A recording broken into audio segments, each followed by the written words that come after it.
Hi there, welcome to the Accidental Pop Star here on YouTube. My name is Ali Beg. If you are unfamiliar with the channel, I will give you an understanding of what we do in just a moment. But first, just let me give you a refresher of why I'm here and why I'm doing this. So I was once a member of a 1990s boy band called Bad Boys Inc. We had relative success in the UK and abroad. We had a top 10 selling album, we won a couple of awards, and then we went our separate ways in the spring of 1995. Now don't get me wrong, the experience was amazing and I'm very grateful for it, but it did leave many unanswered questions and it wasn't quite what it was cracked up to be.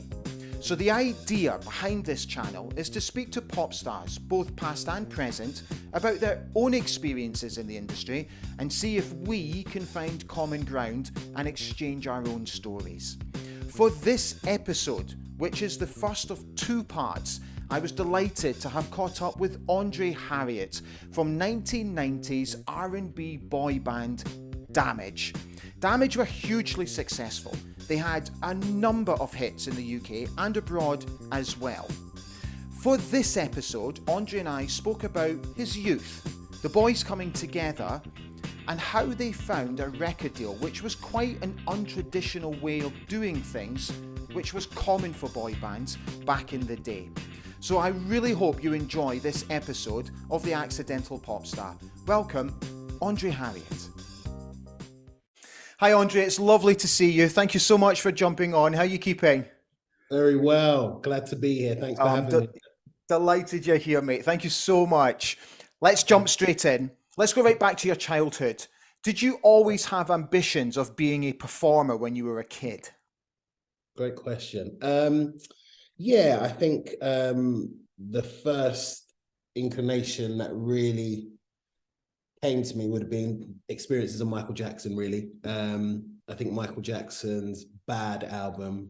No, sorry, let me go before that. The Thriller album. Yeah. I have vivid memories of, kind of TV stopping and the Thriller video being shown. It was a big deal. We're talking well before you had multiple, platforms and Sky, etc. So when somebody like Michael released a video, I can remember it was either after the news or the news would stop. It was just a magical moment. And I think during that time, I started to realize that performing was something I wanted to do. And then I was very blessed that my mum would then take me to theatre shows, specifically theatre shows that had women and men from the Black and African Caribbean community. So I could see myself in those actors and those actresses. And by the age of about 9 or 10, I think she said to me, I turned to her and I said, yeah, performing arts is what I want to do. And then she supported that moving forward. So did you always keep your eye on Michael Jackson and what he did going forward? Because after Thriller, he just got better and better. Yeah, so again, I was blessed. I got to see Thriller, Thriller tour at the Wembley Stadium. And then I also got to see Bad. So my dad took me to Bad, I think. No, actually, let me see. You're getting me to mess with my memory here. I saw the Bad tour. Okay. And then I think he did one after that. May have been Dangerous. Yeah. There was one where he left off in like a spacesuit and he was kind of pressing this machine and he went off into the sky. But yeah, I remember being at Wembley twice, and I was always interested in Michael as a performer. But the production, I remember very early thinking, who are those people on the stage? Who's the security guard that looks after him? What's his name? And this is before you could get on the internet, but I was looking at the newspapers and recognizing familiar faces around him. And then I started getting interested in, the lighting and the sound and the production. And then I would see this big stage trucks come in, and I was fascinated by what was going on backstage as well as Michael. That's when I started to know that I was taking it more serious than just the excitement of the stardom. I was interested in the actual production of a show. And I always say, so myself and the guys in Damage, Michael was always a benchmark. When we put tours together, or when we did live performances, Michael's shows were always the go-to in terms of looking at what he did, how he controlled the music. song selection, and just how you bring energy to an audience. And I think that's kind of stood us a test of time. We still have that level of excellence that came from people like Michael, Prince, Madonna, you know, the major 80s artists. That's so fascinating, because my sort of go-to video to get inspiration from was Madonna's Blonde Ambition tour. Okay. And I would watch her backing dancers. And I always remember there was one lad who had long, black, dark hair, very tanned, an incredibly handsome man, and a sensational dancer. And that was Yeah. the first time I remember thinking to myself, because I never wanted to be a pop star. It was nothing I really wanted to do. I had no interest in it at all. But I thought to myself, after watching performances like that, Yeah. that actually looks kind of quite cool. I Yeah. actually would like to learn how to dance like that. And then obviously a couple of years later, boom, there I am. And I always just say to the lads, we should watch it all the time. It's amazing how you sort of watch a contemporary to try and gain inspiration, right? Yeah, and look, again, we're kind of showing our age here. So I was born in 78. So by the early 80s, mid 80s, award shows like the Grammys and Yeah. you know, I remember when Motown did the Motown 25 rendition, right? I'm raising these memories because these performances were always magical. You know, if there was an award show, the entire set and everything was crafted Yeah. around this performer.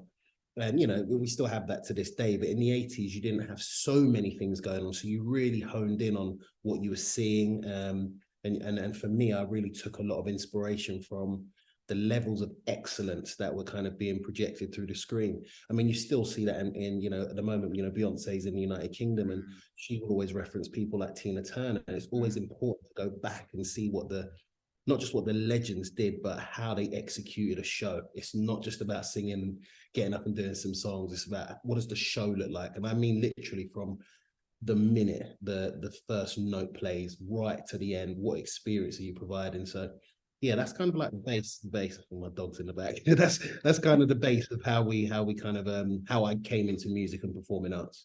Okay, I want to come on to the live shows and the performing and the productions a Yeah. little bit later, because it's something that I'm absolutely fascinated about, because it played a huge role for us. But just let's keep sort of roughly before you joined the lads. So you Of went course, yeah, to the Sylvia Young Theatre School. I did. When you got in there, did you start to sort of plan a path out for yourself? Did you have a goal? So I went to a normal state school, Yeah. and I got an audition. I went to Sylvia Young and got through an audition for the weekend slot, which basically means on a Saturday I would go to the Sylvia Young Performing Arts School in Marylebone at the time.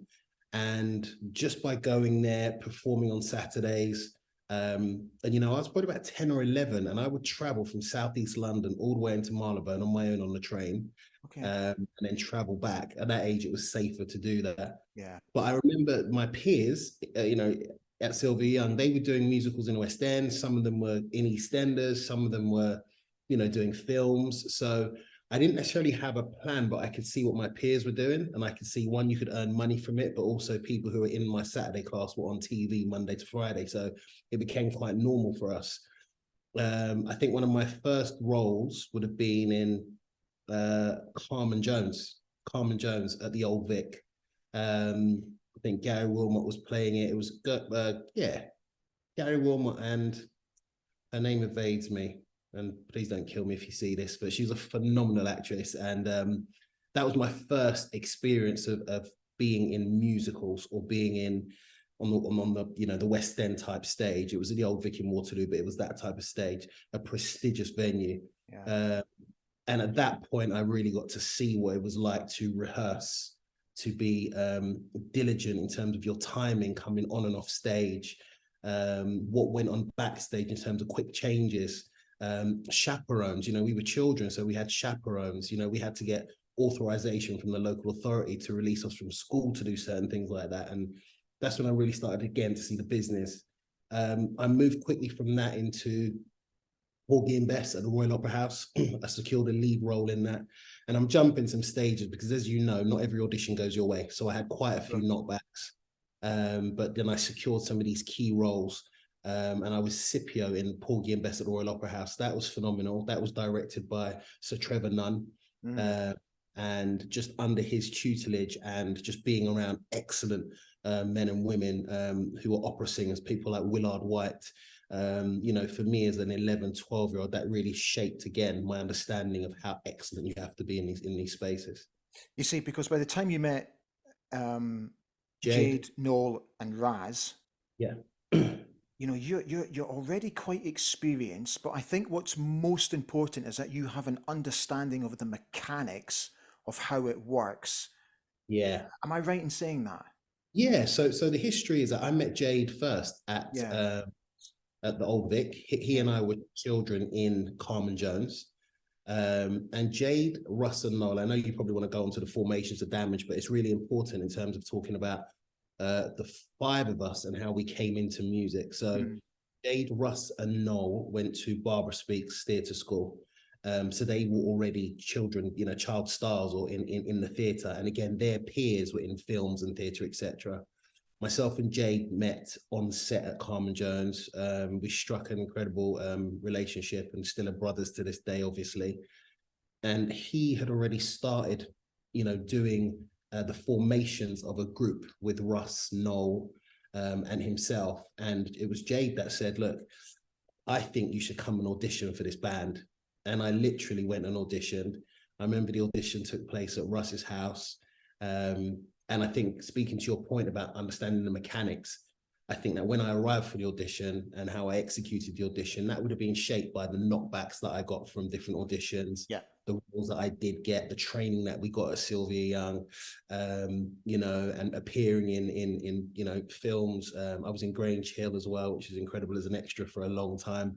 But all of those things helped me. So by the time I got in front of the guys, I think I probably definitely had a level of professionalism that they recognized from their own experiences of working with child stars and being child stars themselves. And it was seamless and it worked really well. And what about Corey? How did that all work? So Corey went to a school locally near the guys. So I was in Southeast London and those guys are in Northwest London. Mm, Jade was originally from East London. Corey was from Northwest London. And the legend has it that Corey was really well known in the area. He went to a normal state school. It wasn't a performing arts school, but he was a standout vocalist in his local area. And somebody had, you know, suggested that the guys get in touch with him. I think they had met him at a bus stop. That's the story that I still have in yeah, my mind. yeah. And they heard his vocals. And, you know, Corey at that time, and all the way throughout our career, I always say he had one of the best voices in British R&B for his age. Still probably a phenomenal singer, but at that time had one of the best voices. And by the time the five of us got together, it was just seamless. It was organic. It was really Mm, organic. mm. I just I want to ask about, because what I loved about you guys, and I can still recall it back then because it was sort of round about the time that we were actually splitting up.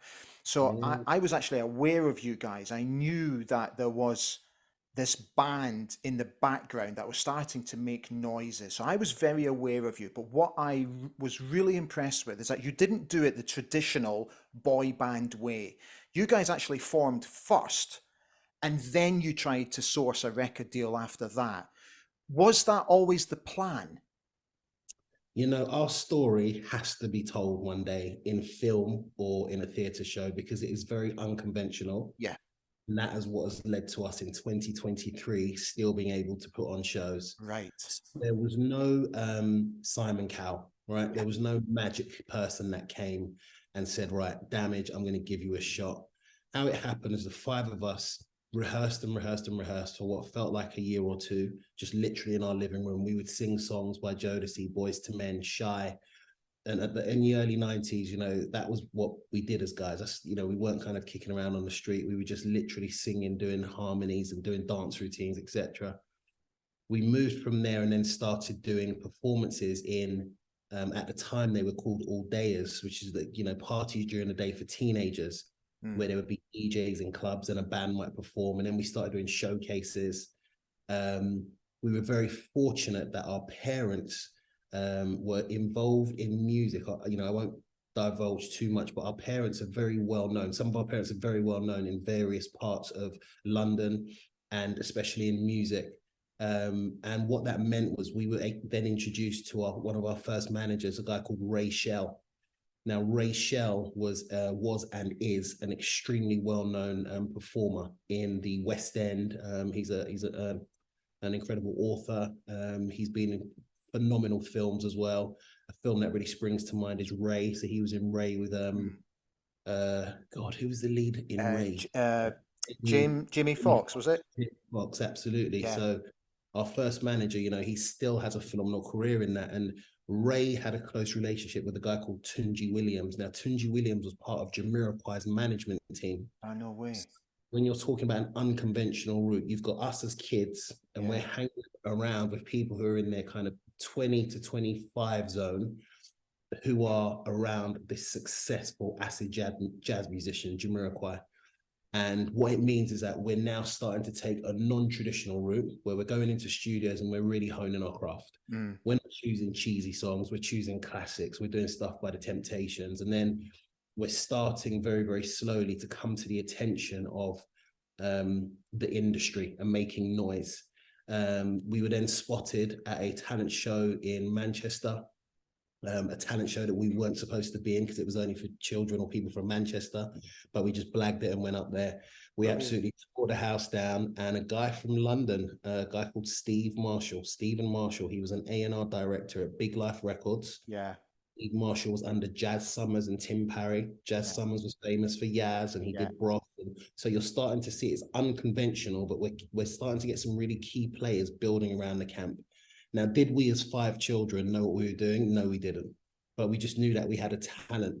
And by putting these non-traditional individuals around, these people who are a little bit left, or these people who are a little bit more, driven in the music industry to kick doors down, like the Jazz Summers and the Tim Parrys, people that would go into meetings and tell labels to piss off, that kind of stuff. It really worked in our favor, right? So we then signed to Big Life Records through Steve Marshall. And again, this is an individual who I always give him his credit. He had us, he had a female band called Truce. He had a female singer called Charlotte. And what he managed to do with all of these artists was bring the best producers and songwriters around us who were really well known in the United Kingdom, and were creating the UK R&B sound. With Corey's lead vocals, Jade's vocals, our vocals were the 3 of us, and our musical influences, which were R&B, lovers rock, reggae, soul, hip hop. We were given the time, Ali, to create organically a sound which wasn't forced by, you've got to have a #1 record. That's what happens when you sign to a label straight away. Where's the #1? And our label didn't do that. It was an independent label, and they literally had us in the studio for what felt like a year and a half, maybe 2 years, just honing our sound, making mistakes, cutting songs that didn't work. And then finally, we started to get this sound. We had other producers that worked with us, a guy called Kojo Samuels, who has been really heavily involved in people like Stormzy as an MD, that's showing you how people that we work with historically are still very relevant in the contemporary space.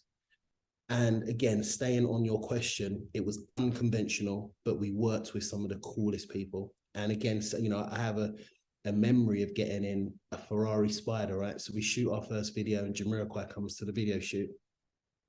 We're shooting it at Subterranea in Ladbroke Grove. Anybody who knows this will know how cool Subterranea was and still is. And he pulls up, and during the set for our first song, What You See Is What You Get, he says, do you want to come in the car? And he took me around the streets. I think a few of us were able to do it, just 2-seater, sitting with Jay in his Ferrari Spider, driving around the streets of Ladbroke Grove. When you talk about having somebody who can shape your aspirations, and somebody who's doing incredibly well but is really down to earth, that was another key moment. And I think everyone who was around us just showed us that you can do this in a cool way. And we were cool. We were cool kids, man. We weren't trying to be, we were not up our own arses, man. We were very cool and very down to earth kids, and we just focused on the talent.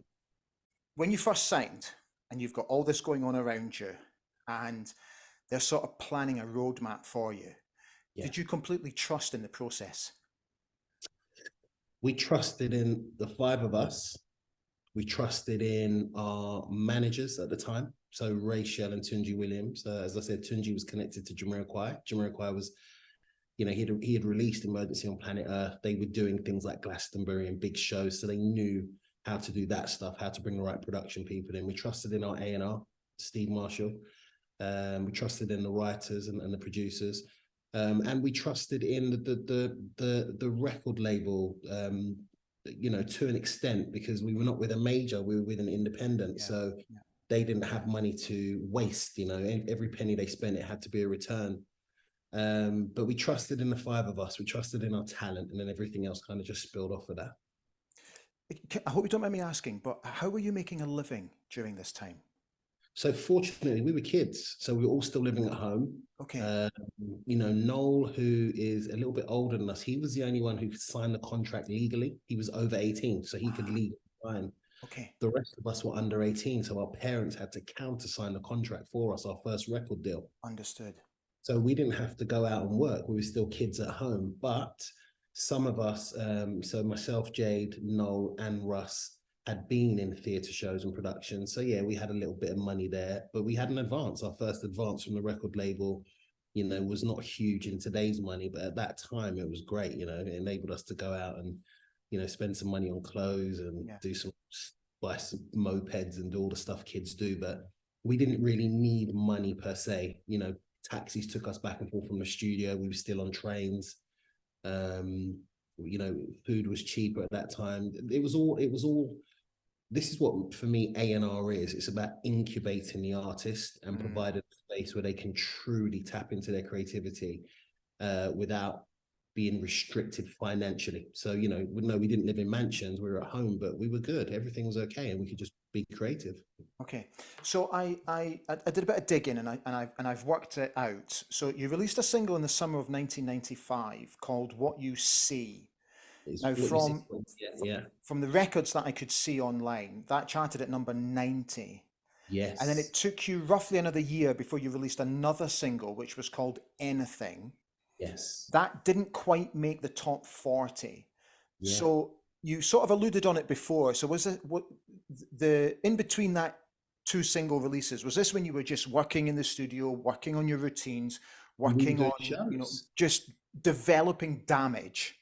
Yeah, but we were fortunate enough at that time, we were doing shows. Yeah. So around the UK, you had under 18 discos, you had, so and this was again in the 90s, right? So under 18 discos, you had things like the Birmingham Clothes Show, I think they called it. Yeah. And all these type of things, you know, the Excel centers and these places where they would have stages and they would invite up and coming bands to perform. Yeah. So in between those singles, in today's world, people would call it a flop. It wasn't a flop. When What You See Is What You Get came out, we were over the moon because we were on TV. We had a single, it was playing on the radio, but we were building momentum. Anything is written by a singer-songwriter called Andrea Grant. And she was, you know, huge in America. We had some really incredible American producers working on our first album as well. I give you that background to say that the label still supported the talent.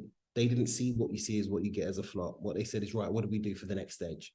And then when we got anything outside the top 40, they said, right, what do we need to do next? And then this is where the magic really starts to happen.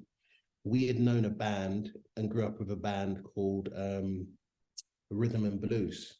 And Rhythm and Blues had this incredible singer-songwriter called Wayne Hector. Now, Wayne Hector, as many people will know, has gone on to be one of the most prolific songwriters in the United Kingdom, or should I say from the United Kingdom, has written songs globally. When Wayne got together, and Ali Tennant as well, and then we also worked with the brothers in rhythm and bass, John and George, who went on to write a song with Michelle Escoffrey. I'm jumping around here, but it's all relevant. Yeah. They went on to write, what was that song for Work Just a Little Bit? God, yeah. God. I tour with them now and the name's just gone out of my mind. But you know who I'm talking about. I know who you're talking about. Yeah. It'll come to us. If Michelle sees it, she'll kill me. She'll think, why didn't you know my hit? But love but the point is that Rhythm and Blues as a band, they were four guys who have all gone on to do extremely well. Wayne Hector wrote one of our first big hits. Okay. And that really, he joined with a guy called Steve Mack. And Steve Mack, again, is a phenomenal worldwide producer. And something happened. There was a magic. And we had Love to Love come in. We had Forever come in. This was all on that first album. Yeah. After that, I've got to tell you, Ali, it just started to move very quickly. Was it Liberty X? There we go. Well done. Yes. Liberty X, Liberty Okay. X, Liberty X. Yeah. You see, now, Andre, this is where the mentality is so interesting, yet so different. Yeah. So, forgive me, just indulge me slightly. So, we sign our record deal, and instantly we're expected to have success. Instantly. Of course There was no sort of building up to like what you guys were doing, even though we did exactly what you did. Under 18 clubs, over 18 nightclubs, 5 or 6 gigs a day to try and build the fan base. So the mechanics was the same. But when we released our first single, we only just scraped the top 20. And I have to say, I was devastated because I was hoping for a top 10. Yeah. And that's where I find it so interesting that you guys were so relaxed about not charting in the top 40 because you knew you were building that momentum and you knew it would come. Yeah. For us, I mean, we had to have that instant success. Look, I mean, the guys may have a different version of this, so I'm going to leave a bit of a caveat there to say that we may have been really disappointed, but I don't remember it impacting us in a way emotionally that deterred us from our course. Okay. We may have released What You See Is What You Get, and when we saw it coming at number 90, we may have sat down and gone, what do we do next? But it didn't deter us because we were building a momentum. What I do remember is us going to nightclubs and under 18 shows all across the UK. We had a tour manager at the time, and I think it was just after either What You See Is What You Get or anything. I remember stopping at a service station after we got a chart position, and he said to us, right, what are we going to do to make sure your next single gets through? And we made sure that every show we went to, we gave out, we were giving out our own cards so people would write to us and people would come on our fan base. And I think the 5 of us, it triggered something in us to be more determined than ever to get a chart position. Now, the other side of this is, and we have to have this honest conversation. Damage were a band of young African Caribbean musicians. And in the United Kingdom in the 90s, most of the boy bands were white. Yes. Now, what that meant for us is we were up against people like Take That, Boyzone, maybe yourselves and others. And there was not, the doorway wasn't as open for us as it was for others. Yeah. If we'd gone to a major label, I'm sure we'd have been dropped pretty quickly. But the majors were not even really looking at us at that time because they didn't really believe in British R&B. People like us and Beverly Knight and some of the other bands that I've spoken to before, we were taking a non-conventional route because the majors were not signing black British artists in the way that we really needed to. So we had to find a different path. Now, the best thing about that is when we toured across the UK, our fans didn't see that. Our fans just saw great music. And it was our fans that got us into the charts. It wasn't the industry.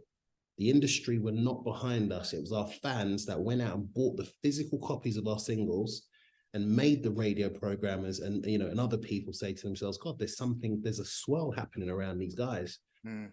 We remember it wasn't as easy for us at that time, but that worked in our favor. You see, I remember at the time, when we first came out, which was roughly sort of 92, 93, I could never remember an all black lineup. Of course not. You have to think the last British all black lineup that I can remember was Musical Youth.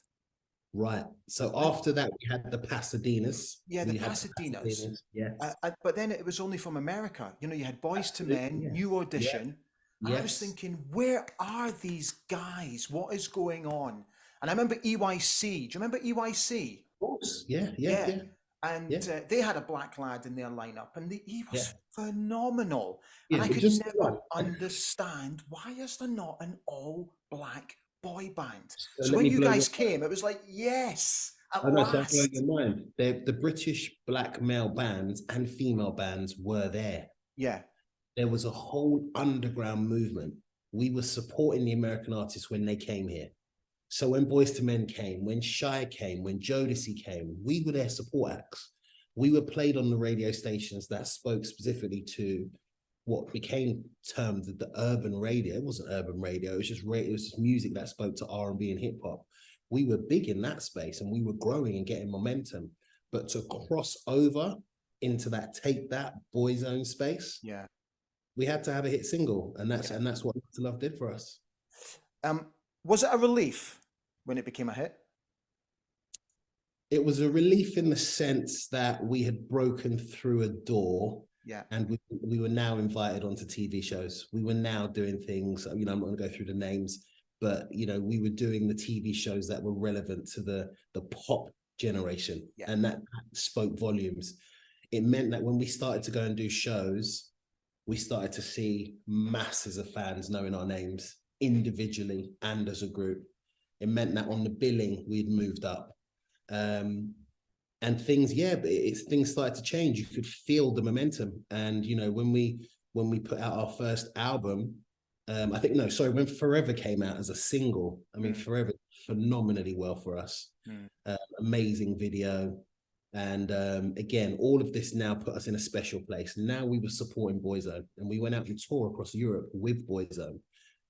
We were now invited to the right places, and we were able to be the only male band who were Black, of African Caribbean descent, who were filling that space. But there were lots of bands at that time who were like us, but they didn't have the hits, and also they were just not getting the breakthrough. And another band at the time obviously was Ultimate Chaos, if you remember. Yeah, of course. Yeah. They are one of our band members is cousins with one of them. Oh, really? And some of those guys went to the same school as Jade, Noel and Russ, so the relationship had always been quite close. But again, we were able to have a couple of hits that kind of, after them, really kind of propelled us into the next stage. How did you cope with your rising levels of fame? Now, this is a good thing to ask. I think because we had been prepared for it by being in theatre, by going to theatre schools, by being in things like Grange Hill, by coming from families who were known in the music industries and well known in different parts of London. And then primarily the five of us always remained very tight as a brotherhood. I think it enabled us to be quite humble.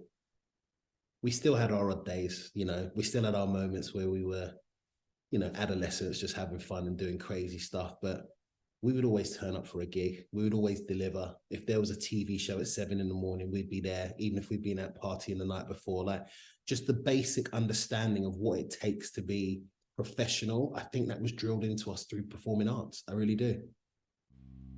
So that's us done for part one. I really hope you enjoyed the chat with Andre. Believe it or not, a whopping 75% of you who have watched the interviews on The Accidental Pop Star have not yet subscribed to the channel. I'd be very grateful if you would please consider it as we continue to build and bring you more pop star interviews.